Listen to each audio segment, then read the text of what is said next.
ఇన్నాళ్ళు ఆ క్లబ్ లో పవన్ కళ్యాణ్ ఒక్కడే ఉన్నాడు. ఒంటరివాడైపోయాడు అంటూ అభిమానులు తెగ ఫీల్ అయిపోయారు. నువ్వు ఒంటరి కాదు, నీకు తోడు నేనున్నానంటూ ఇప్పుడు పవన్ కి తోడుగా బాలయ్య కూడా బయలుదేరారు. కేవలం పవన్ మాత్రమే చేసే ఈ పని కొద్ది రోజులుగా ఎన్బీకే కూడా చేస్తున్నారు. అసలు పవన్ బాలయ్య ఎందుకెళ్లారు, ఏం చేస్తున్నారు, ఇవన్నీ ఎక్స్క్లూజివ్ స్టోరీలో ఇప్పుడు చూద్దాం.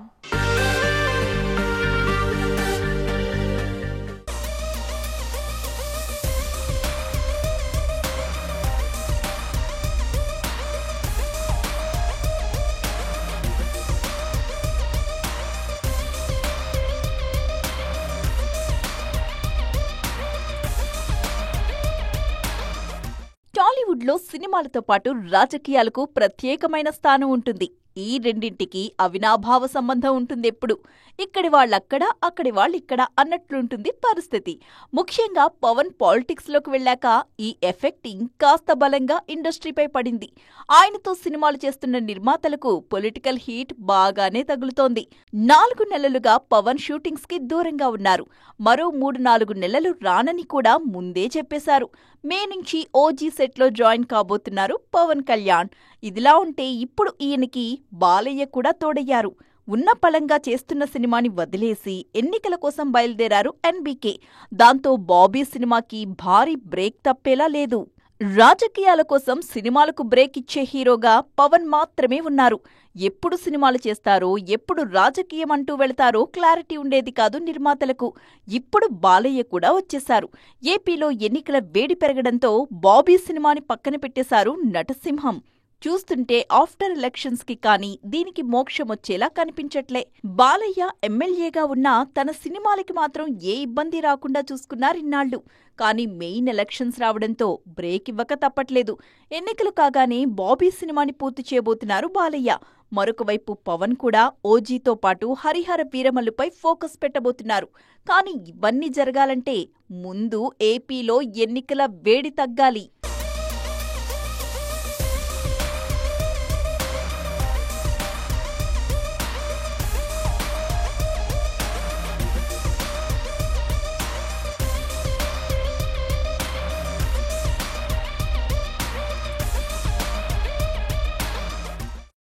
అసలు దేవర షూటింగ్ అవుతుందా లేదా, షూటింగ్స్ కి తారక్ వెళుతున్నారా లేదా, ఇలాంటి వాటికంటే ఇప్పుడు మరొక విషయంపై ఫ్యాన్స్ ఎక్కువగా ఫోకస్ పెడుతున్నారు. కనిపించిన ప్రతిసారి కొత్త గెటప్ లో దర్శనమిస్తున్నారు ఈయన. తాజాగా మరోసారి ఇదే జరిగింది. మరి ఈ గెటప్స్ అన్ని దేవర కోసమేనా, లేకుంటే ఒకేసారి మిగిలిన సినిమాల్ని కూడా సెట్స్ పైకి తీసుకొస్తున్నారా? Let's watch. ఈ మధ్య సినిమాకో గెటప్ ట్రై చేస్తున్నారు ఎన్టీఆర్. ఒకప్పుడు ప్రతి సినిమాలోనూ అలాగే కనిపిస్తున్నారనే విమర్శలు తారక్ పై ఎక్కువగా వచ్చేవి. అందుకే టెంపర్ నుంచి తన స్టైల్ మార్చుకున్నారు. టెంపర్ కోసం 6 ప్యాక్ చేశారు. ఆ వెంటనే నాన్నకు ప్రేమతోలో కొత్తగా మేకోవర్ అయ్యారు. జనతా గ్యారేజ్ లో కాస్త బరువు పెరిగి చబ్బీగా మారిపోయారు తారక్. జై లవకుశలో 3 పాత్రలు చేసిన తారక్ మీసాలు పెంచేసి జై పాత్రలో రఫ్ ఫాడింగ్ చేశారు. మిగిలిన 2 పాత్రల్లోనూ వేరియేషన్ చూపించారు. ఇక అరవింద సమేత కోసం సన్నగా కరెంటు తీగలా మారిపోయారు. RRR లో కొమరం భీం పాత్ర కోసం మరోసారి బరువు పెరిగిపోయారు.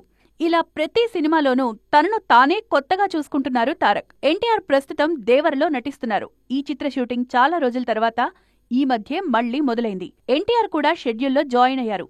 తాజాగా బెంగళూరులో జరిగిన ఓ పార్టీకి సతీ సమేతంగా హాజరయ్యారు తారక్. ప్రశాంత్ నీల్, మైత్రి మూవీ మేకర్స్ రవిశంకర్ అంతా పాల్గొన్నారు.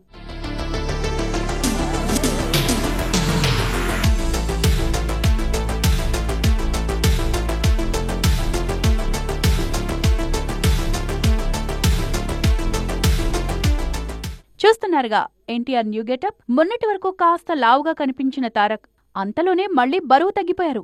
దేవరలో ద్విపాత్రాభినయం చేస్తున్నారని వార్తలొస్తున్న తరుణంలో ఎన్టీఆర్ ఇలా మారిపోవడంతో అది నిజమే అని కన్ఫర్మ్ చేసుకుంటున్నారు ఫ్యాన్స్. మరోవైపు వార్ 2లోనూ ఇదే గెటప్ లో కనిపించబోతున్నారు జూనియర్.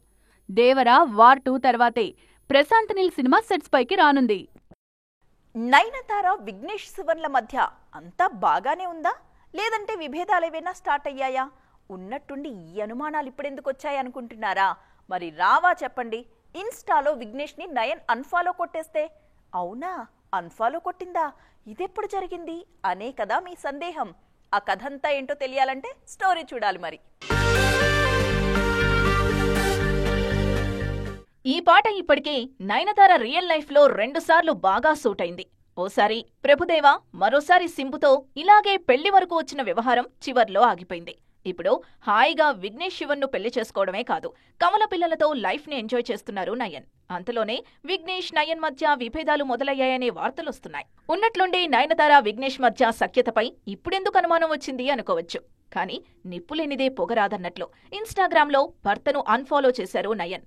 అంతేకాదు, ఇన్స్టా స్టోరీస్లోనూ కన్నీళ్లు ఉబికొస్తున్నప్పుడు కూడా ఇదే నాకు మిగిలిందని ఆమె చెప్పడం మానదు అనే అర్థం వచ్చేలా ఓ ఇంగ్లీష్ కొటేషన్ పోస్ట్ చేశారు నయన్. విఘ్నేష్ శివన్ని అన్ఫాలో చేసిన కాసేపటికే మళ్లీ ఫాలో చేశారు నయన్.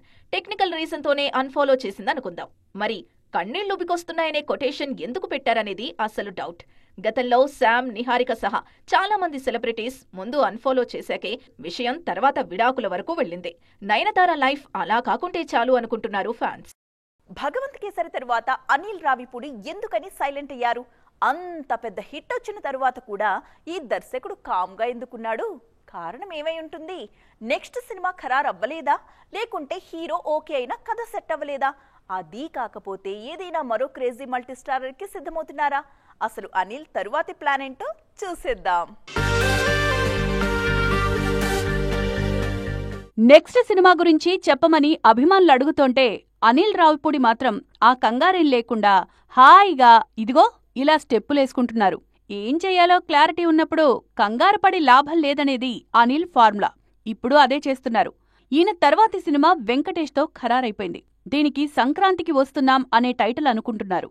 వెంకటేష్తో ఇప్పటికే F2, F3 సినిమాలు చేశారు అనిల్ రావిపూడి. కొన్నేళ్లలో వెంకీలోని కామెడీ యాంగిల్ను ఈ స్థాయిలో మరే దర్శకుడు వాళ్లేదు. ఇప్పుడు ఈ కాంబోలో 3వ సినిమా రాబోతోంది. ప్రస్తుతం స్క్రిప్ట్ వర్క్ జరుగుతోంది. ఇందులో గుంటూరు కారం ఫేమ్ మీనాక్షి చౌదరి హీరోయిన్ గా దాదాపు కన్ఫర్మ్ అయినట్టే కనిపిస్తోంది. వెంకటేష్, అనిల్ రావిపూడి సినిమాలో బాలకృష్ణ, రవితేజ అతిథి పాత్రలు చేయబోతున్నట్లు తెలుస్తోంది. ఎలాగూ బాలయ్య, రవితేజకు అనిల్తో మంచి స్నేహం ఉంది. పైగా ఇద్దరికీ హిట్స్ ఇచ్చిన దర్శకుడాయే.